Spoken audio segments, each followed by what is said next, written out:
Great. Hello, everybody. Welcome to the Pride Perspectives webinar series.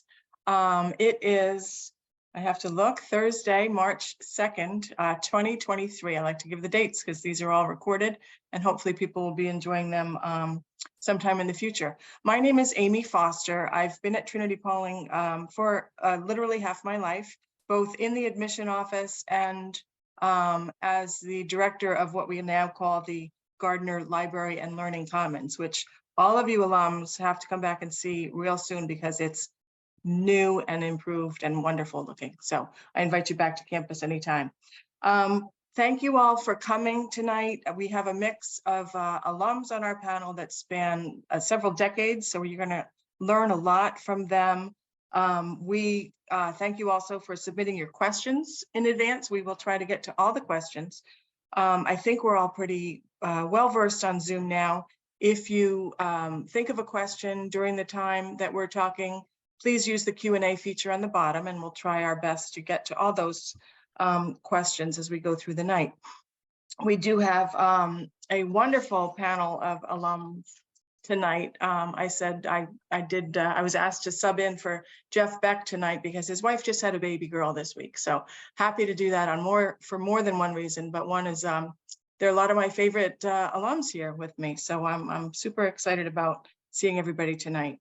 I would like to introduce the head of school, Bill Taylor, and then I'll go through and introduce our panelists, okay? We have, and I don't know the order, I'm just going to go through the order that I have. Kirk Vartan is a class of 1984 from Trinity-Pawling.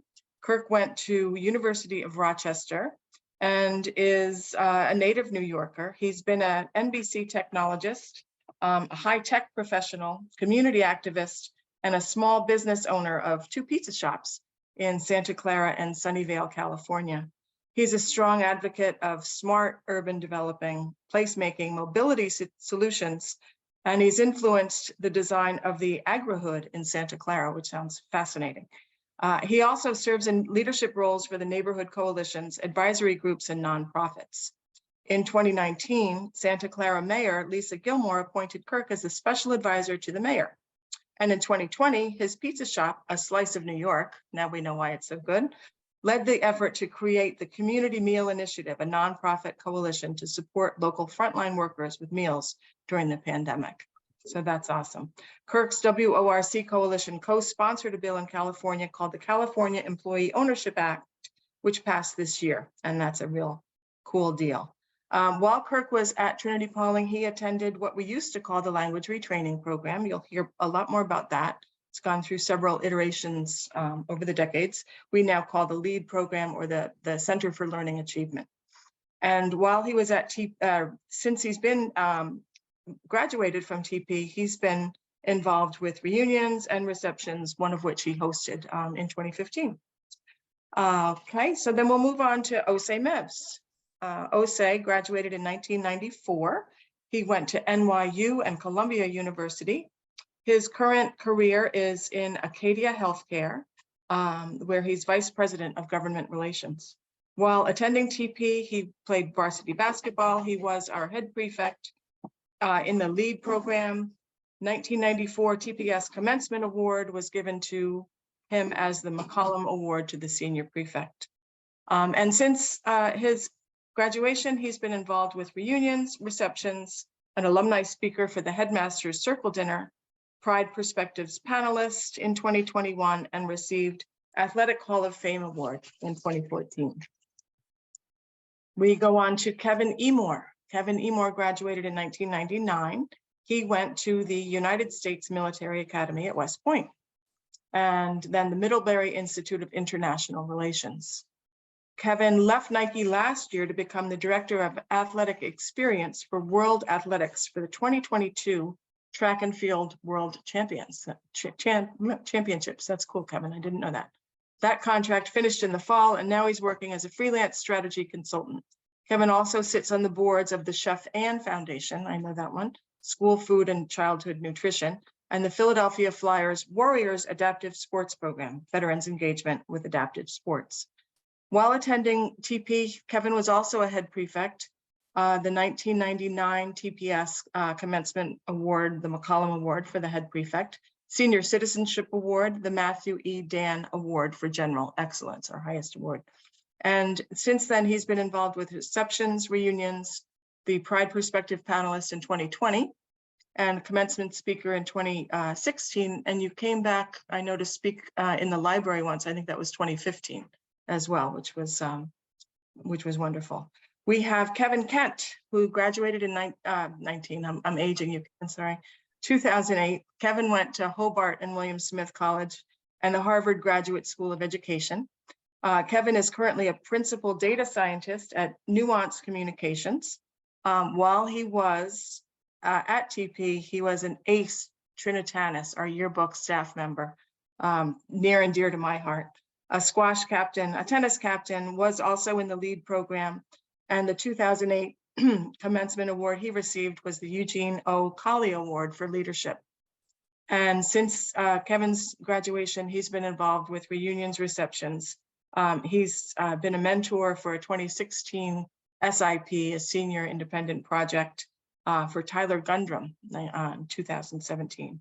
And then Jay Choi joins us from Seoul, Korea. Jay graduated in 2015. And sorry, I'm skipping media right here. He graduated, went on to UC Berkeley with business administration and industrial engineering.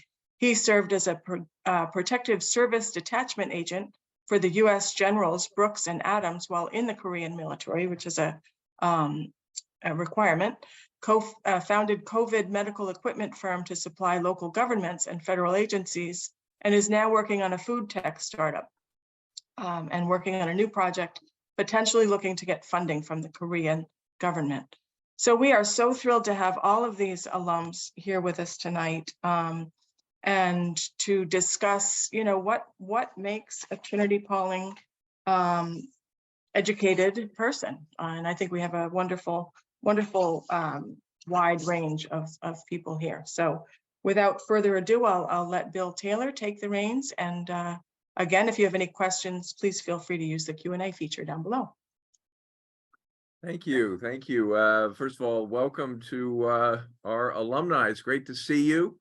And thank you for taking part of this event and taking time away from your busy schedules. And for all of you who are watching, thank you for spending some time with us and learning from these experts on Trinity-Pawling.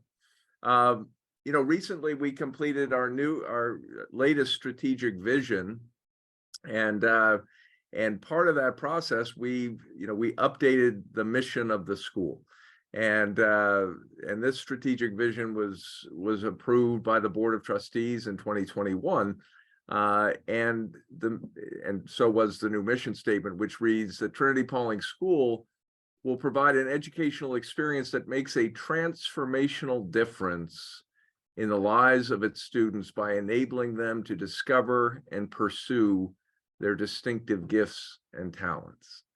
So while this is a newly worded mission statement, it's not new to Trinity-Pawling. It's the alums, the people who are part of crafting this and doing the strategic vision, began sort of talking about the impact that Trinity-Pawling had on their lives, and going around the room, people say, well, there's not a day that goes by that I don't think in some way about Trinity-Pawling and the impact that it had.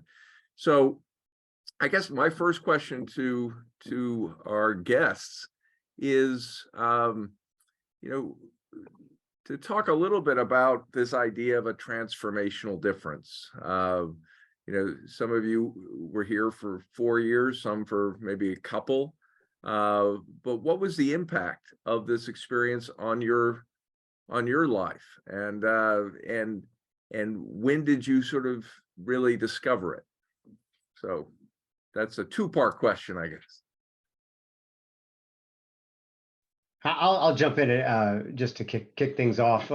I'll keep my comments brief because I think the terms understanding potential, focus, and confidence to rise to the occasion, perseverance, like all of those things which we talk about. I think sometimes they're overused, but for me, when I joined TP, I was a 4-year guy, and we had girls when I was there.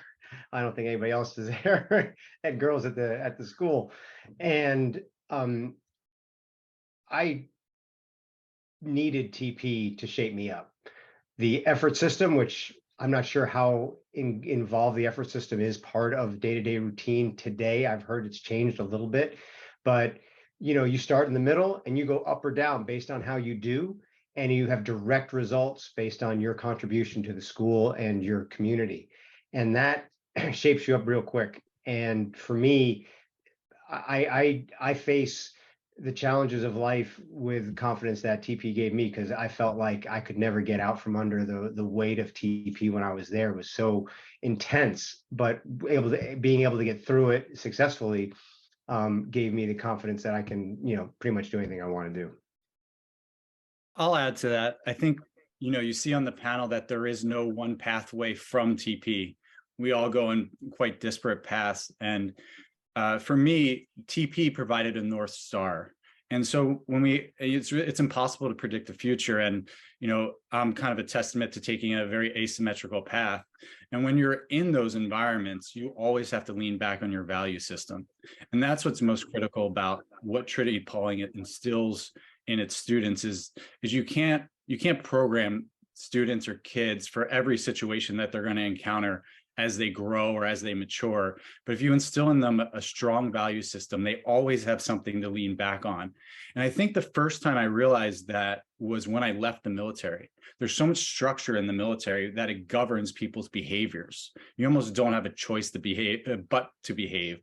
And when I stepped out in the civilian world, I realized how critical that value system really was, and how it probably differed from the majority of the people that I encountered, but I still had to hold that line in terms of what the expectations were coming from Trinity-Pawling and having that opportunity to have those values instilled in us. Yeah. I hate speaking after Kevin because he gets everything exactly right. I look back at Trinity-Pawling, I think it probably was finishing undergrad and getting ready for real world work when I realized that this could have gone a lot different if I had chosen a different school or a different pathway. I think interaction, social intelligence, being able to speak to people at all ranges of the corporate scale and do it comfortably. I think you were empowered by the teachers to speak to them, to express opinions, and it's only gotten better. I think, I look at the kids today and they are just phenomenal. We're talking about senior projects and being able to voice concepts and put them into projects. That's something you do at a corporate level. So you almost have to get really 3-4 years out or look for a job to realize what you're standing on, that foundational block for TP. Yeah, and I'll just jump in and agree with a lot of what's already been said.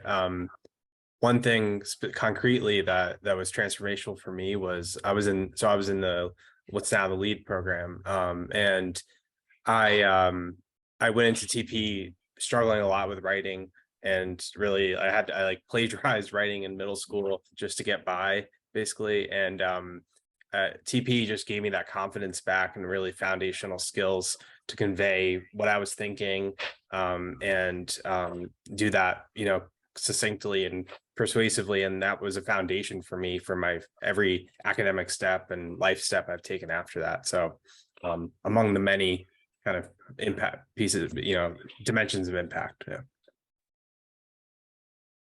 Yeah, I mean, I got a long more way to go than compared to these guys. So I don't know the application that well yet, but in my experience, I'm a 2-year TP guy, but during those 2 years, it impacted me immensely, more than any other 2 years periods, or actually everything else combined before that. I went to like another school before TP, and where I didn't really do that much. And it was a point that I regretted it. And that's how I got into TP. And then for a second chance, and I got in there for soccer athletics too, but mainly for academics. And I think taking initiatives, I was running around everywhere and doing trying to do things and trying to make up for the potential that I missed prior to that. And it really helped me to hone the principles that Kevin talked about, the values and the discipline. And I think when I realized how that transformed me was when I got into colleges. I didn't really care because I already found something that it means so valuable to me, which was working for something that I want to do and taking initiatives. And that's been stuck with me since in college and after college, while working too. And I think the system that TP provides, it's a very a mini show of what you could tools you could utilize later in life, where you can kind of set direction and execute the plans that you set in order to achieve the goals that you want. And just like Kirk said, the effort system, it also gives the adequate amount of responsibility for the adequate amount of actions that you show. And I think that's really important because I've always been a hands-off hands-off sort of person. I need to do what I want to do in the terms that I want, and in order to do that I need to do certain things in order to get those freedom per se. And I don't know, you just got to be prepared to do the acts that will allow you to do certain things, and TP has provided the foundation for that, and it's been stuck with me since. Great, those are all great answers. Thank you. A few of you mentioned the effort system, and that's still a hallmark of the experience here at Trinity-Pawling. We call it the effort challenge now, but it's essentially the same thing. And what that is for those of you who are learning about the school is that we recognize individual effort in all aspects of a student's life at Trinity-Pawling. So teachers will give grades in classes, of course, but they also give effort marks ranging from 1 through 5, and 1 is the best, 5 is territory you don't want to enter into. But coaches also do that in the dorm. Effort marks are given in clubs. There's effort for attendance.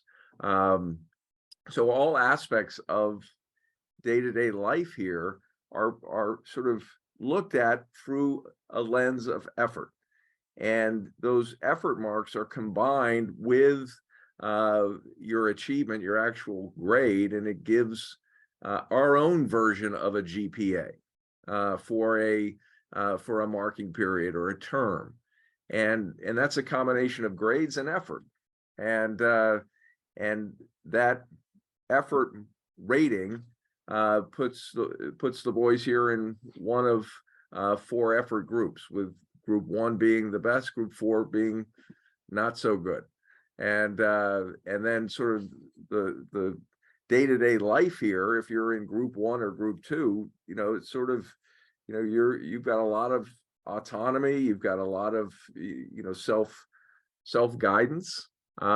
If you're in groups 3 or 4, it's going to be much more structured.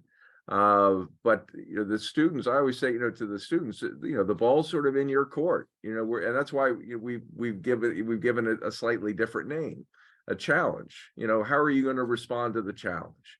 And what we're saying is that if you work hard here, that's going to be recognized, and that's going to help build the confidence that Kirk spoke of, and that's going to be part of the value system that Kevin spoke about. That effort is an extremely important character trait, and how you go about responding to challenge, or how you go about responding to adversity outside, after you've left Trinity-Pawling. So I guess my question is, how often do you think about your effort in your day-to-day life today? I'll take a whack at this too. I use it all the time. And when I build my teams, like when I manage teams, when I run our company and hire people, effort, you know, I look for character in people more than inherent skill. And if people are trying, I give them a lot of runway. And if that, and if they deliberately don't try or don't, I have very little patience for failure when people don't try. But if people are really, really trying and not succeeding, I will give them a lot of runway to try and recover and try and succeed. And that's something I learned from TP. And I have people question me on my approach in my teams and our business, that why haven't you gotten rid of this person? They suck. And I'm like, well, you know, they're trying. I said, do you think they're smart? Yeah, I think they're smart. Do you think they know they're failing? Yeah, probably. And yet here they are showing up again, day after day, trying to make it work. That to me is worth more than someone that walks right in and has nice skills or anything else that comes into our shop. Is that creates a culture of support, empowerment, and team building. Well, for me, I get the opportunity to work with doctors and nurses and clinicians, and they have to be as close to perfect as possible. And I'm a supporter of them, and I don't have to be perfect, but in order to gain their respect and be part of the work and energy they put into curing people and sending people home, I feel like I have to put maximum effort in to match their ultimate skill and to provide, you know, selfishly to be respected by them, because again, they are so skilled. But in terms of, you know, you think about your family, you know, if I go home and, you know, my daughter's looking at me and it's like, dad's not the executive at the company anymore. It's because I didn't put the work in. I didn't work and put my full effort in. So you owe it to your coworkers. You owe it to your family, those who rely on you professionally and, you know, at home. So effort is something I think about on the way to work and on the way home and a little bit before bed. And it's just, it has to be part of who you are. And I think you hit a certain age, it needs to be, you should always be trying to put your best effort forward and putting that mirror up and evaluating if you're doing that every once in a while. For me, I think effort as I've gotten older has shifted into accountability, or a moniker for accountability. And at TP, you know, if you go to a normal high school, you can kind of behave how you want because you can escape. There's really none of that at TP. So accountability is something that you can't hide from, you can't run away from. And decisions and things that you do at school, you have to be accountable for them. And the effort system, or sorry, effort challenge, as it's now known, is just an extension of that. I don't know, there's always an excuse for whatever grade you're quote unquote given, but the effort system is 100% accountability instilled in students while they're in school. You know, it won't, maybe it would surprise you, but the posting of the effort, you know, group ratings is still right down the hall from my office, exactly where it was when you all were in school. And so every time it changes, you know, there's a flood of students, just like when you all were here, to go and find out where, you know, what group they're in. But it also is where tours come. The tours walk down the hall, and I can hear the tour guides talk about the effort challenge. And you know, just last week there was a tour guide who was explaining it all, and they of course explained it all in the way a 16 or 17-year-old would explain it, which is authentic, but it's coming from their own experience. And but the tour guides were talking about it, first of all, you know, very proudly, that this is something that we do and nobody else is really doing it, and how positive they view it here. But you know, this one guy was here with his dad, and the tour guide said, well, here, you know, you don't have to work hard for your dad. you work hard for yourself, but you also work hard for your buddies, because if your buddies see that you're not working hard, they're going to let you have it. So that's a good segue into, the students sort of use this term brotherhood. And maybe it was used when you all were here, maybe it was camaraderie, it was a sense of team, but talk a little bit about the relationships that you had here with your brothers, with the students, the impact of sort of hanging out in the dorm, or being at the dining hall, or walking up the hill with your friends. Talk a little bit about the relationships that are forged here at Trinity-Pawling, student to student. So, Bill, I'll jump in first on this one just to change the class order a little bit. I think the only problem with that question is it sounded like there was a past tense. I think the amazing thing about Trinity-Pawling are relationships. I'm sure everybody on this panel got great grades, but what you walk away with is the relationships. So last week, I think I talked to 4 different people from Trinity-Pawling about nothing, right? Literally just checking in, shooting the breeze. And it is drop in. It's the greatest fountain of youth. You drop in and you're 17 years old again and you tell a joke, but you also realize that people have kids and you ask about that and you're bouncing things off of each other that are of high importance. And then, like Trinity-Pawling, you guys can get back to being 16 and having a silly joke. It's so unique in terms of the relationships, which you can talk to. I mean, if Kurt and I are on an airplane and we realize we went to Trinity-Pawling, we have that shared experience. And the person sitting next to you who was a stranger 2 minutes ago is your instant family member. And it is that way across the board. I don't know who I meet from Trinity-Pawling, there's that relationship. And as you get older, and it's that fine wine aging. So it's the secret sauce. I don't know how you make it, but it's timeless. I mean, I still talk to my friends, but then again, it hasn't been that many years. So, but hopefully that continues. But I think what is important, and I think something that Kirk wouldn't be able to agree on because he had girls there, but I think not having girls is actually a great thing.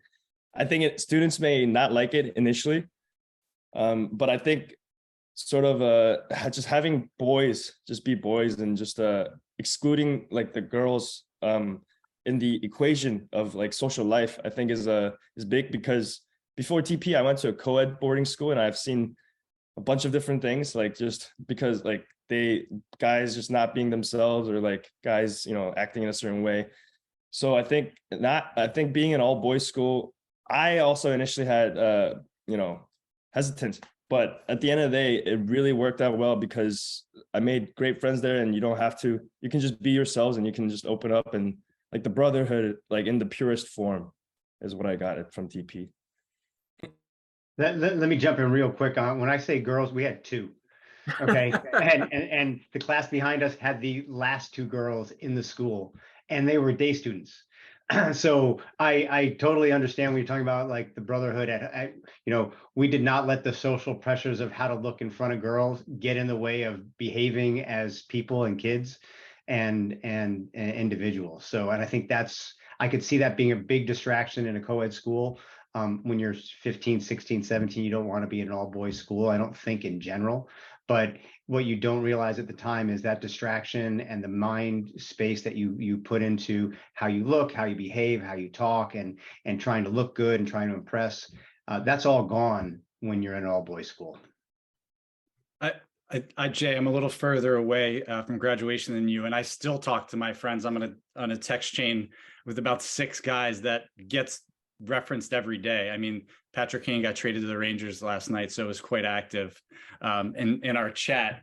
But Yeah, it's really hard to explain why the camaraderie really elevates at Trinity-Pawling. In a way, the brotherhood is a unique moniker for it because you really are like siblings. Like you are with each other through illness, through injuries, through triumphs and victories at school. But you're there with them at every part of the ups and downs of high school life. And I feel like that strikes a very unique bond that sticks with people as they walk away and move even further away from graduation day or the school itself. Kevin, I the other day, I guess it was just Monday or Tuesday, a graduate from the class of 01, so 2001, called, and we were playing phone tag, but we finally connected. He said, "Oh, we haven't spoken for a while." And it's been about 6 or 7 years since I've spoken to this particular alum. And he goes, "I was just calling because 4 of us are on a text change, and we talk all the time.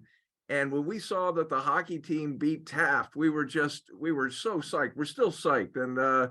And none of these guys were hockey players. I mean, they were not varsity hockey players, but their connection to the school is in real time.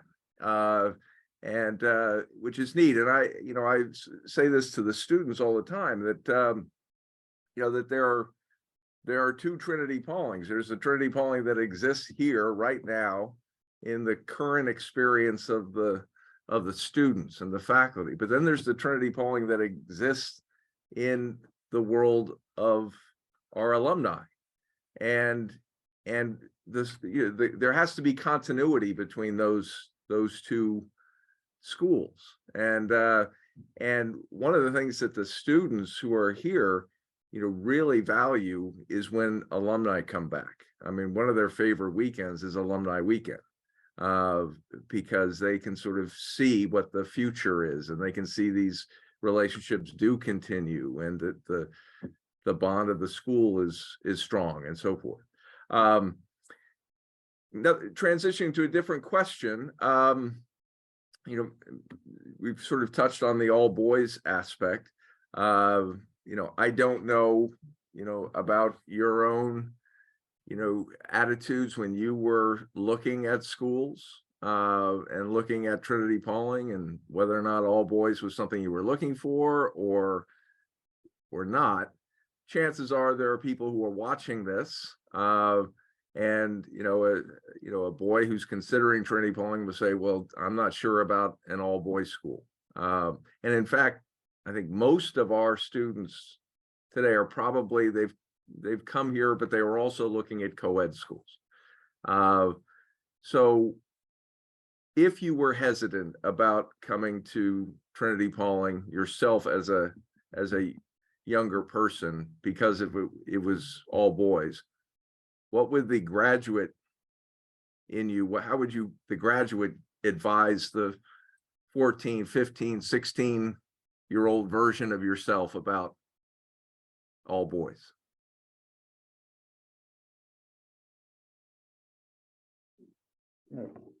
So, Bill, I have a wife and kids, so it's not like it's going to stop you from interacting with girls. You're going to grow up and you'll interact. I laugh. You go home for the summer, you have that experience. You go to dances, you have that experience. And if you're in the right effort challenge group, you get to go home, or you get to have weekends off campus or go to dances. I look at the experience, and I think Jay said it best. It allows you to be authentically yourself. And, we have a son who's in this age range here in Tennessee, and, getting dressed, just the things he thinks about. And I don't have that shared experience. I don't have that stress. And quite honestly, it was classroom and fun. And I think, there may be a subtraction of female students, but you are hanging out, playing sports, joking. There is nothing missed from the experience. And when the opportunity to interact with girls comes to be part of the equation, you'll be fine. You'll have enough time, but nothing is missed from hanging out with people who are going to be your best buds for years to come. And I don't know how to, make people feel more comfortable about it, but I never thought about there's no girl in this classroom with me. There's no girl, it just wasn't part of the everyday thought. Your thought was, I have a great experience here. I'm going to play basketball. I'm going to the dining hall to hang out. It was never like, man, this would be enhanced if somebody else was here. So, I don't know if that's the right answer, but you'll be fine. I agree with that. I think, it's, I think sometimes we get consumed with that conversation, but when you're at school, everything happens so fast. You have so many different extracurriculars that you don't end up thinking about it. And that's what, everyone in the panel will probably say is you don't really think about it that often, and it doesn't impact you because you're so busy and you're so consumed with your life on campus that life outside of campus and at home is still waiting for you. You're not cut off from that. But while you're on campus, you're too busy, honestly, to think about girls most of the time. So we've talked a little bit about, the relationships with peers. For those who are looking at Trinity-Pawling, looking at other schools and not familiar with boarding school yet on a personal level, talk a little bit about the relationships that you had with your teachers, with adults, with coaches, and the fact that you see those adults in your life at Trinity-Pawling doing different things. So your teacher's not just your teacher in the classroom, and you see a more holistic view of the adults here. How did that impact your experience at Trinity-Pawling?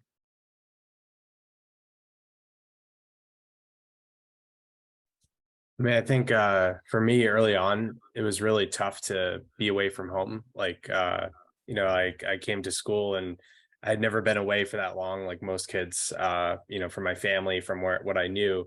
And you literally have these teachers that are dorm parents, right? And they show you a different side of them that you wouldn't see in the classroom. I remember one of my dorm parents was like a competitive dart player, and he would just teach all of us how to play darts at night, and that was really cool. Sometimes they came in, we play video games, and and I think I don't know, it just adds to the comfort of being there because you see them in the classroom and they see them in that setting, and you realize, yeah, they're looking out for you, they're there to help you, support you, and they're always they're always available pretty much. So if you have academic questions or personal questions, they're always willing to lend an ear or some time outside of that formal setting. And I think I really love that about the school. Yeah. And I guess for me in grade school or in my local high school, when I would see parents out in the town or at the mall, or teachers out at the mall, it would be almost alarming. You don't even realize they have a normal life. And coming to TP and seeing kind of how much teachers give of themselves into you and open up their doors, it makes them so much more accessible.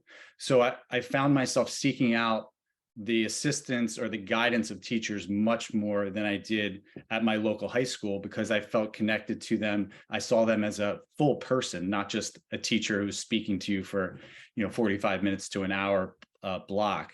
So I think being on campus really makes teachers more accessible and makes you more likely to engage and use their expertise or seek guidance.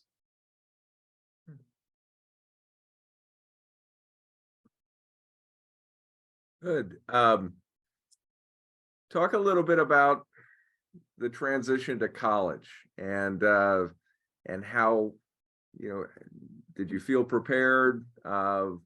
Was there the level of confidence because you had been away from home, that you had been able to see your teachers and approach your teachers? Did that impact your college experience in any way? So Bill, I almost felt too prepared. And I think you have a good first semester, you knock it out the park, it's like, I got this.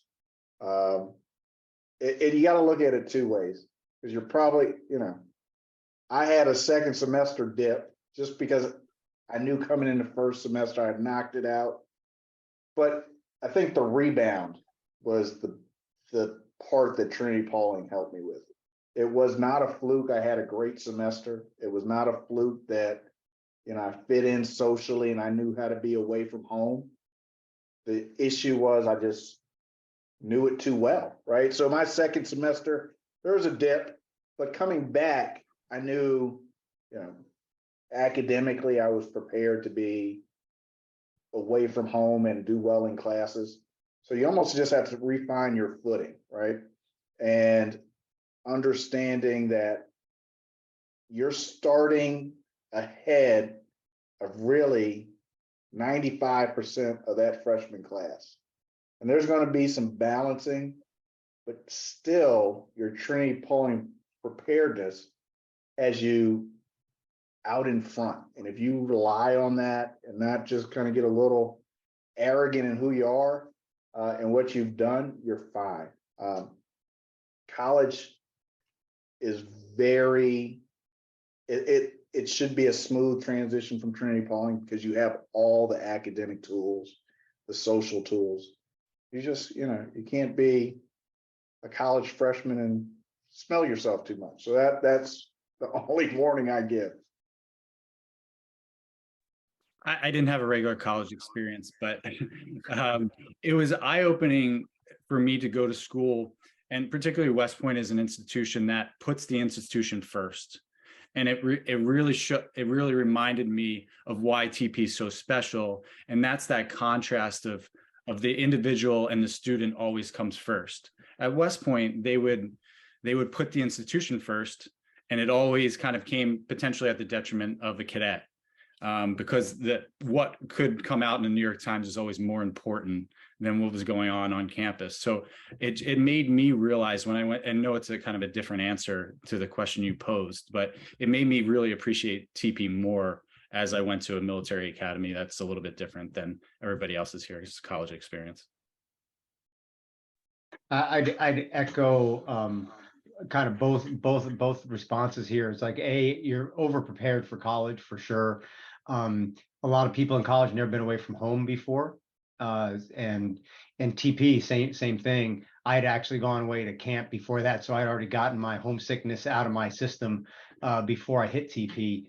But the independence and awareness that and comfortable, being able to be comfortable reaching out and not fearing reaching out to somebody was kind of built into the TP experience. So when you transition into college, if you need something, you can just get it and you can just do it and not feel awkward or weird, or am I allowed to do that? Should I do that? You just do it and then move on.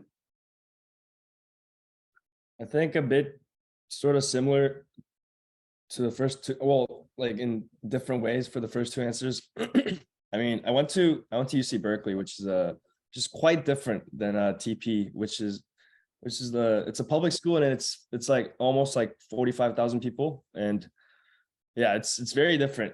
So when I first got there, it was completely just different environment, different setting and whatnot, like a lot of things that you wouldn't be able to see on Pawling campus per se.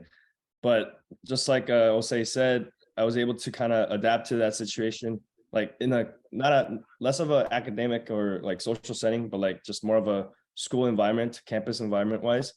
And I was able to apply what I learned and what I built up during my time in TP. And that's why I initially said the 2 years at TP were more transformational to me than probably like 18 years prior. And also still today, like 26 years, not that much, but 26 years of my life. So yeah. I have a question for each of you. When you think about the traditions at Trinity-Pawling, what tradition comes quickly to mind, or what do you look back fondly on the most about a certain tradition? Bill, as headmaster, I'd literally every morning in chapel, when we did announcements, I was nervous. But then I look back at chapel, that was just me being me, but then looking back, the whole school comes together, touches base, connects over a hymn. It sets the tone, and then you do announcements and you guys go back into the community. So just coming together really quick and then going to do what you have to do. It's something with my team. We huddle for 5 minutes, check in, and then go to work. So that's a tradition that, it plays every day for me. Yeah, a kind of fun one that I recall. I think everyone probably recalls this with fondness is headmaster holidays. So so we would get kind of random days announced off and do a bunch of fun things that day. And I don't know, we were talking about brotherhood before. I think that was maybe the peak of brotherhood when you had one of those and you're sitting in the chapel or reading your email and all of a sudden you get this nice surprise. And on a more serious note, I think also like getting ready with the same uniform and like clothes, like looking like presentable every day. I don't know, just got everything off on the right start. And I probably should do that more nowadays, but it's a little different with COVID. But yeah, that was also pretty made an impression on me.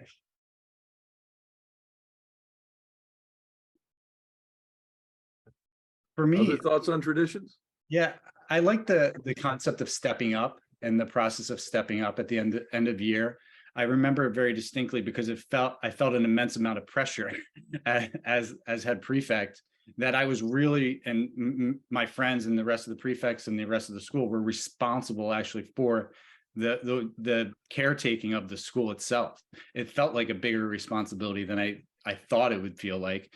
But with all those, the seniors leaving, you don't realize how much you lean on them for guidance and support. And now it's kind of all on you. So I think it is a very traditional tradition, but something I remember and quite fondly. For me, I'd say the focus on effort has always been the biggest thing for me, that I walk away from the school from a tradition that it prides itself or focuses on effort. And I remember very clearly hearing you can be a straight A student and being, I think at the time I was at, I think we had group 5. So maybe you don't have group 5s anymore. But to know that you could get an A and a 5 in a class, and that understanding why that's important and how that impacts your day-to-day routine or focus, to me is something that I'll always take away. I think, this doesn't per se really has to do with the tradition, but I think I just realized a TP, as Kevin said and as Kirk said too, I think we are the campus is really good at, because teachers care so much about daily lives of the students. I think TP is really good at providing or assigning responsibilities for each students. That could be big things to small things like wearing the uniform or suit and tie every day. That's it's not the biggest thing, but it's still a responsibility during the day. And I think going back to what the secret sauce that Osei was talking about, I think it might have to do something with being able to provide those responsibilities and those accountabilities to students. And although that's not a tradition, I just wanted to point out because I just felt that. So yeah. Well, one of the new traditions is it's relatively new. We did today, and that is the National Honor Society always takes responsibility for raising money for some sort of outreach. So the outreach was to help a school in Eastern Europe that is educating migrant youth, and so raising money to help buy books and all that. But the way that they raise money every year is a pie in the face raffle. So we had that today at lunch, and that was a lot of fun. And I got pied by surprise. So, but So we want to honor those traditions, and then we also look to establish some new traditions. Amy, do we have any questions that have come in? No, we do not have Q&As from the event itself, but let's look at the what came. I think we've discussed a lot of it, and maybe we can reach out to Jay as an international student to describe community building between domestic and international students. Is there anything specific, Jay, that you might bring to mind as our international representative tonight? I think because everyone's just I mean, we were all teenagers, so it was, sometimes we were boys, you know, being reckless, and other times we were, you know, like really just the purest form of friendship. And I think the most important thing for myself, my experience was, I mean, I went to middle school in the States and I went to college in the States too, but I think high school, specifically that brotherhood and that camaraderie and not having girls around, whatever, I think that like high school period for like just regular people, like people, is like a very transformational like time, regardless of where you are. And especially with friendships, I think it's where you can, in middle school, you don't really know like much, you know, about socializing and whatnot. You just like socialize with whoever's, you know, next to you and whoever, you know, hobbies match. And in college, you start to think about more things like about society and like potential work after summer internships and who can help what, you know, like those things. And it's inevitable to have those phases in life. And I think high school is very critical for like being able to meet people that like just in a most pure form and without expecting anything or without like, you know, being clueless, but still like just meeting up because you and the other person or the other like people have things in common and have things to share. And I think Trinity-Pawling especially provides that for students and like those connections, and because they can be who they are, and it doesn't matter if you're international or domestic students, and it doesn't matter because like if you play sports, you'll get close. If you have an activity, you'll get close. Like if you do things together, you'll get close. And I know like Trinity-Pawling over even the short period of 7 years since I've graduated, we have immensely increased the number of activities and just like diversity of those too. And it's incredible because I remember just running around and actually participating in like half the existing, you know, activities while during my time there. But now it's like way more than that. So there are so many like channels for students to get along and outside of classrooms too. And it's just, yeah, it's great being able to do something, being yourself, and then meeting people that you can share those like friendships with, especially at the time that's like really important and, you know, transformational. Mm-hmm. And I add something to Jay's point.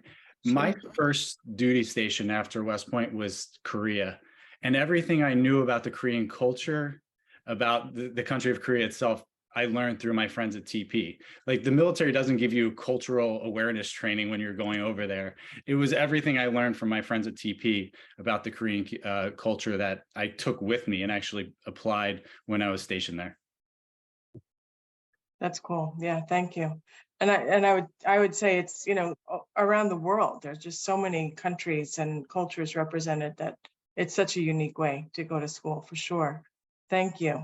One other question is, we kind of touched on this, but what do you wish you had known prior to going away to school? Is there something that you can share for those who haven't gone away yet, who might want to, what do you wish you had known? Well, I'll just say real quick, I grew up in Midtown Manhattan, and I didn't take school real seriously when I was growing up. I kind of skated by, so I didn't, you know, you asked about, well, what do you know, your choices picking school. I didn't have a lot of choices like in New York, so boarding schools were like my only choice. So we looked at a few of them, and I don't know if I had a whole lot of say in picking TP. The language retraining program for me was helpful because I have a form of dyslexia, which it just reading slow, and I get bored and distracted really easy. Maybe it's ADHD, AD. They didn't have those terms back when I was growing up. I was just hyperactive. And TP allowed me to be me and then work through those issues and challenges and become scholastically sound, if you will, and really apply myself and be comfortable doing what I didn't do a lot of sports. Everybody does sports at TP, whether you're good at it or not, which I appreciated. But I didn't have to be a varsity this or JV that. And, it allowed me to work out my kinks as an individual, as a person, and succeed rather than just be pigeonholed into he's disruptive, he's a problem child, he's a whatever. And to me, that you don't think about that when you're a kid. I never would have thought about that. I would have just said, screw you, I'm hanging out on my friends down the street. But TP really allowed me to become if I can say respectable, I don't know if that's accurate or not, but like a person that it respects others effectively and works and can apply themselves effectively. Great, thank you. We didn't really touch on it too much, but I just want to mention, because it has been brought up in a couple of contexts, our LEAD program, our Center for Learning Achievement. We do have special webinars just on those programs. Just be aware that it's a program that was founded decades ago in the 70s by Ted and Carol Nealand, first of its kind to remediate language-based learning disabilities, specifically dyslexia.